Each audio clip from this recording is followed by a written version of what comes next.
Սկսում ենք Shamrock Rovers Արարատ Արմենիա հանդիպման հետխաղյան մամուլի ասուլիսը գլխավոր մարշի Մանուել Տուլիպայի հետ հակիրճ մի քանի խոսք Արարատ Արմենիայի անցկացրած հանդիպման դիմակայության եւ այն արդյունքի մասին, որ թիմը գրացեց Dear colleagues, in a brief, coach will talk about this match and about result for our social media network.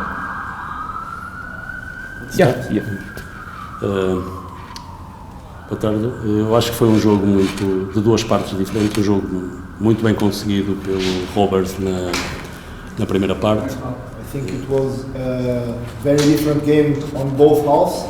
A very good game on the first half from Shamrock Rovers. A segunda parte nós melhoramos, trocamos o nosso sistema, começamos a jogar no nosso sistema de jogo habitual e tomamos conta do jogo, tivemos mais tempo a bola, criámos mais dificuldades ao adversário e conseguimos o grande objetivo, que era passar à terceira eliminatória.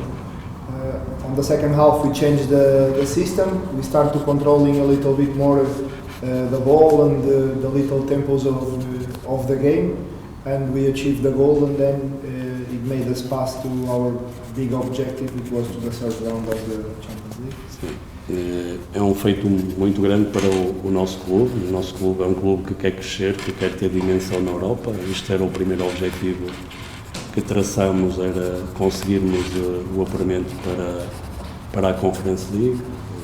Dar os parabéns aos meus jogadores, foram realmente guerreiros, foram de uma mentalidade também muito importante, porque conseguiram perceber que na primeira parte não fizemos nada bem no nosso jogo, mas na segunda parte mudámos outra vez o curso do jogo.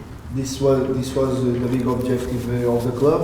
We are a club that is growing, and it was very important for us and for our growth to achieve this objective.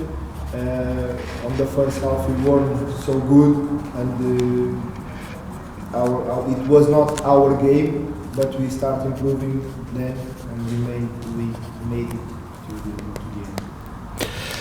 Հակիրճ հայերեն բարդ հանդիպում ստացվեց, բարդ հանդիպում երկու կողմերի համար էլ, երկու խաղակեսերում էլ, ընդգծեց, որ առաջին խաղակեսը այդքան լավ չստացվեց եւ երկրորդ խաղակեսին սխեմայի փոփոխություն կատարեցին, ինչպես նաեւ փոփոխություններով կարողացան գնդակի վերահսկողությունը առնել մեր ձեռքը եւ առանձին դրվագներով դա ստացվեց, հաշվի առնելով նաեւ որ երկրորդ կեսում կարողացանք առաջին պատասխան գնդակը խփել, որպես արդյունք թիմը հասավ այն գլխավոր նպատակին, որ իր արչև դրել էր այս ընթացքում, քանի որ մեծ հաշվով ակումբի արչև Եվրագավաթային մրցաշրջանի համար դրված էր որակավորվել մրցաշարերից որևէ մեկի եզրափակիչ փուլ, որը այս պայդրությամբ մենք կարողացել ենք հաջողել եւ ապահովել մեզ համար.